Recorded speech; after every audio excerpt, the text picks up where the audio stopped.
Have a Wish podcast. This is your host, Cabin Black. And today's podcast is going to kick off a whole new series. The series is entitled Deconstruction of Faith and Religion: The Impact of White-Eurocentric Christianity on the Black Psyche. The beginning of w- what your religion. What is your religion? Yeah.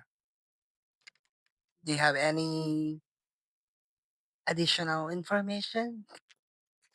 Well, that's all I want to talk about right now is just the introduction.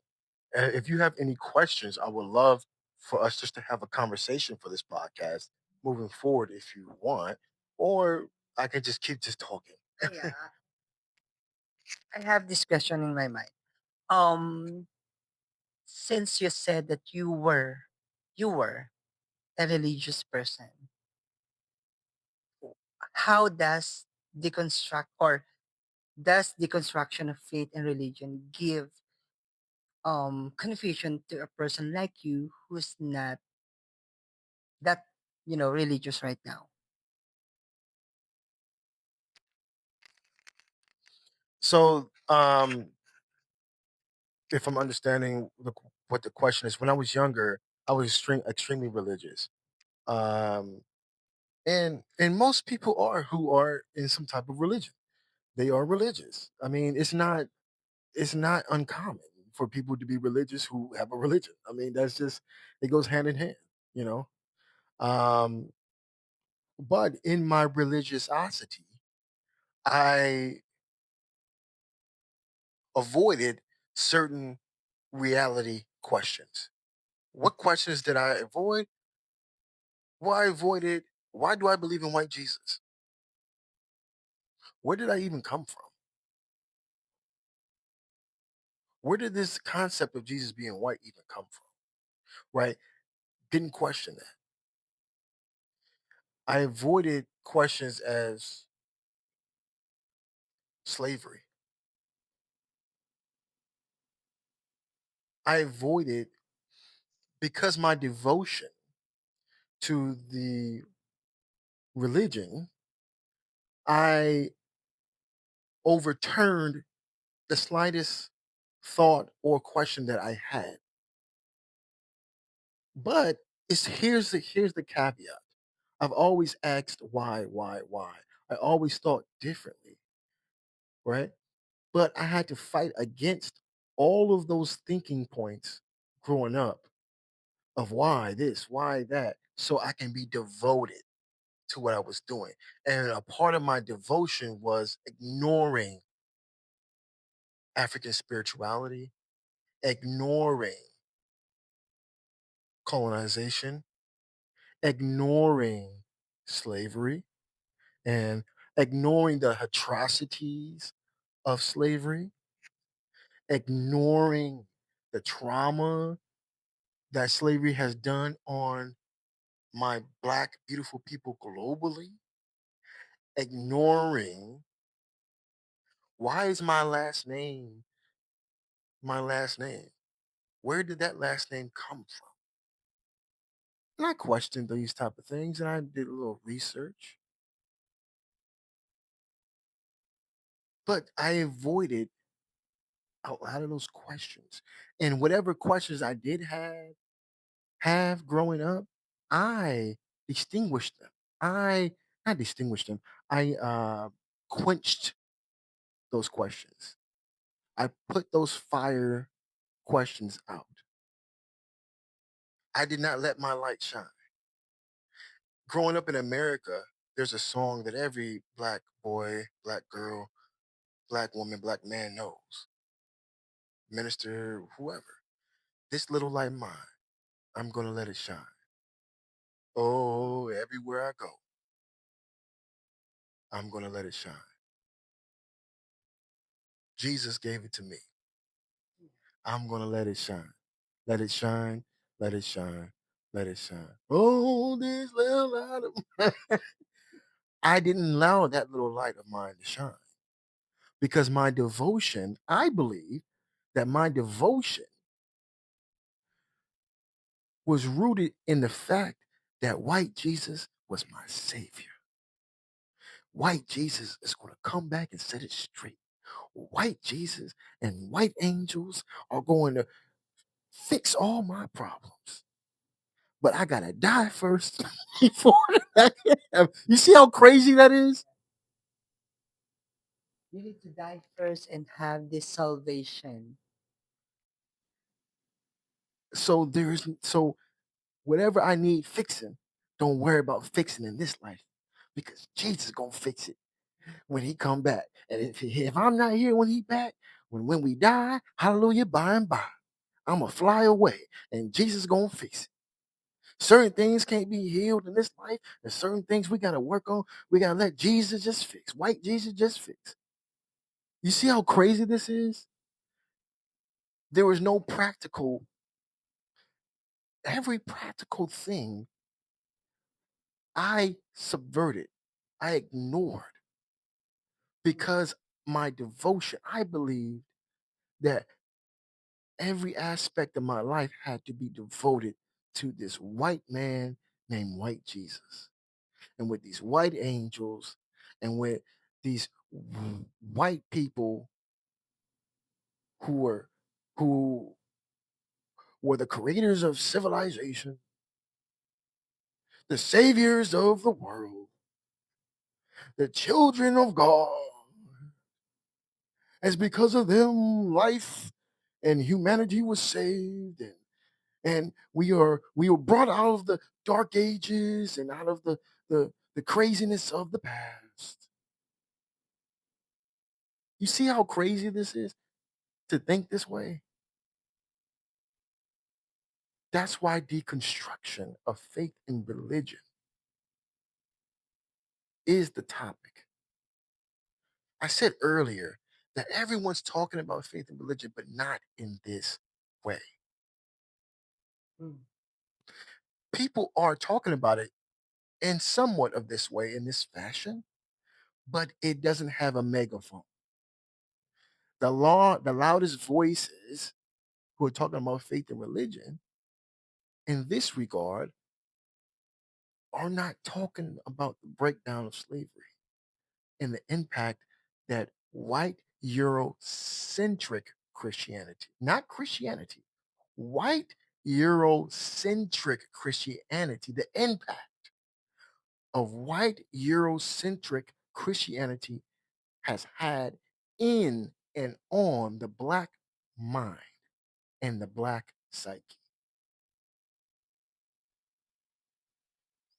So that younger generations who come after us, me, you, and everyone else who are in our generation, beautiful black men, black women, little beautiful black girls and black boys, not according to white Eurogenetics of how they classify people, the classification of race. No, I'm not doing that. I'm not doing that. That's pseudoscience, right? So I want young, black, beautiful women, young, black, beautiful men.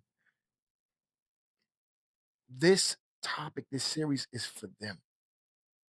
For the older generations too, but the older generations have their mind made up. They're gonna believe what they're gonna believe, right?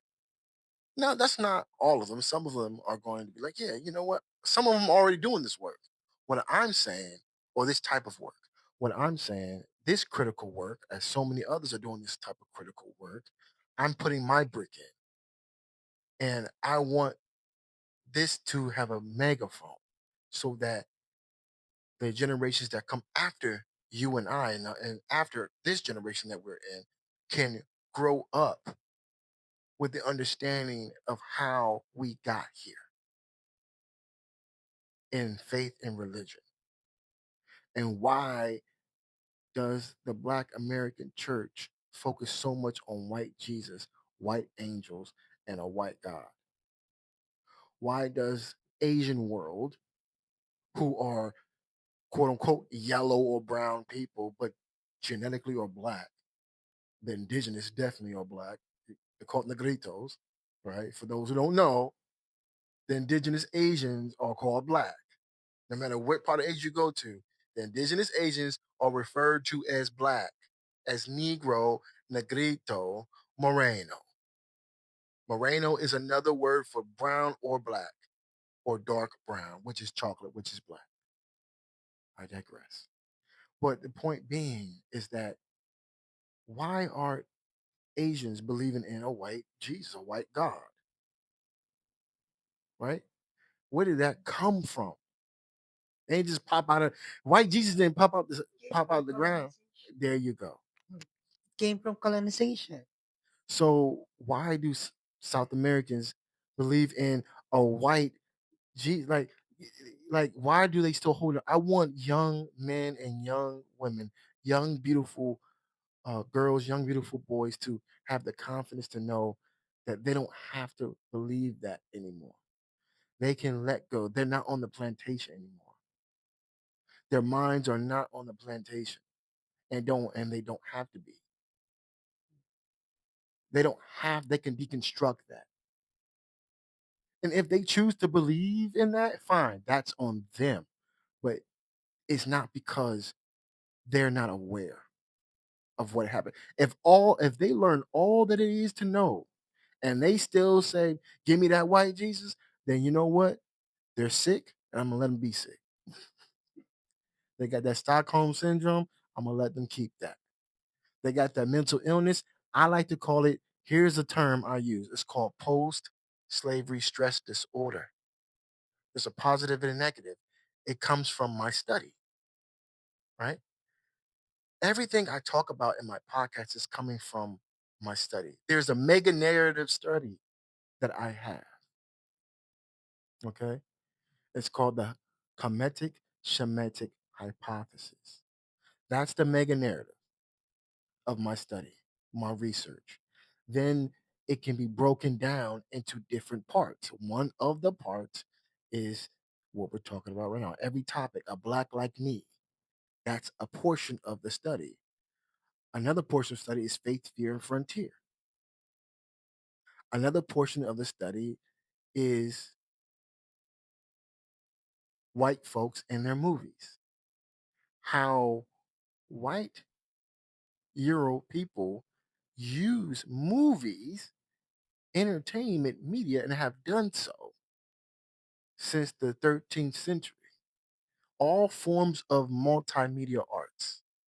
That's what I'm referring to. Not just movies, because they have movies back there. But what I'm saying is that any form of arts and communication, multifaceted, since that time, it happened before, but we need a starting place that's relevant to where we are right now. So I'm talking about 13th century. Okay, that's the closest to our modernity and contemporary, right? So 13th century until now, white Euro people and their descendants, white people today, create movies and films. You have whiteness in film, and then you also have the real. I call it white folks in their movies. Whiteness in film and the real. The real is the reality based upon facts. What's the reality in Asia, right? The indigenous people are black. But in film, how are Asians depicted?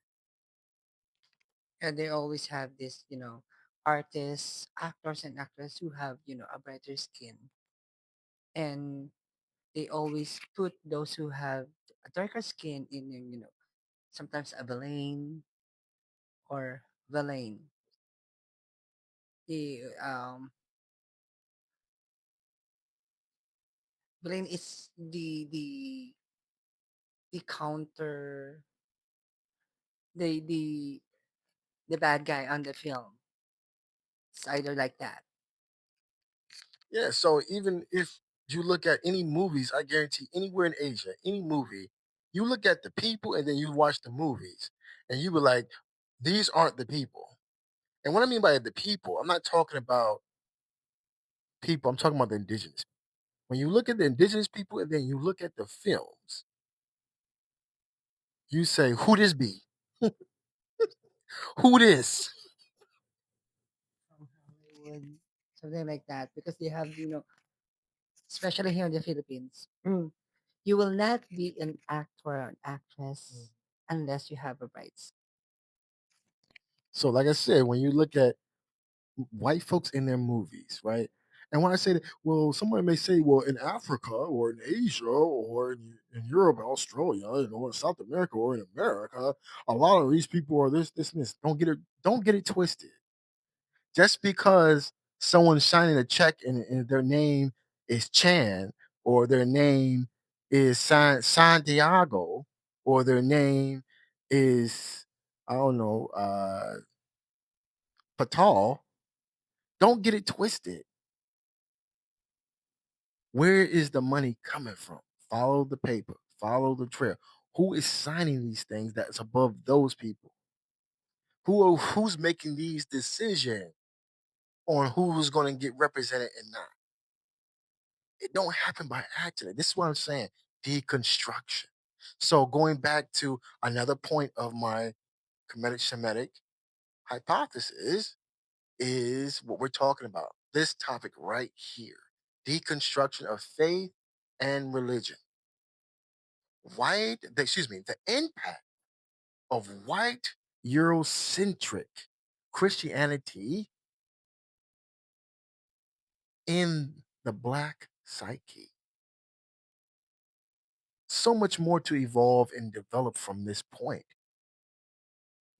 Because here's a caveat, switching gears really quickly, and I'll get back to the main point. When I was growing up, I thought I was hideous. No, I ain't the best looking guy in the world, okay?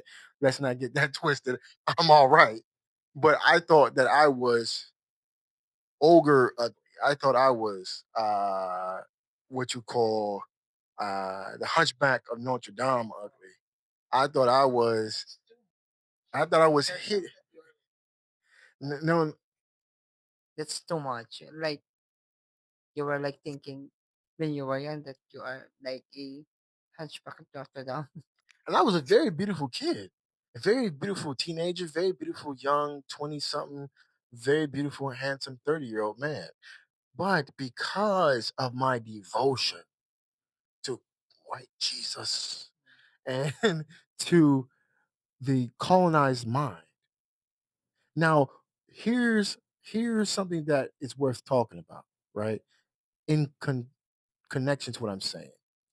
And hopefully the audience, hopefully you can follow along because my mind can jump here and there, so forgive me.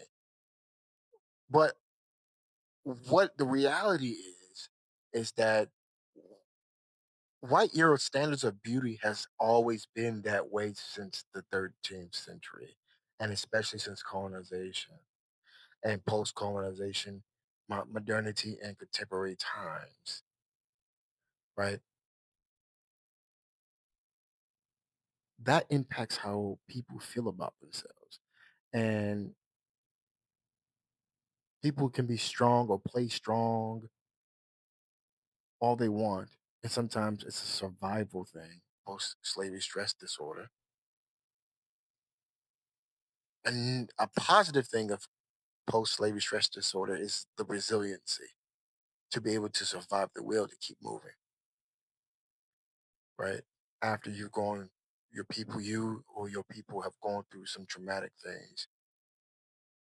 The positive side is resiliency to keep going. The negative side is the mental disorders that come along. Not saying the mental disorders is a bad thing necessarily. What I'm saying is that the behaviors that come along with that are negative. I'm never going to say mental illness or mental diseases or mental disorders or anything of that nature is evil or wrong or bad. I'm not going to say that. What I am saying is that there are behaviors that follow. And when I was younger, I thought I was hideous. My nose was too big, my lips were too big, my skin was too dark. All these things, these insecurities, these false burdens, these false insecurities. That's what I call post slavery stress disorder.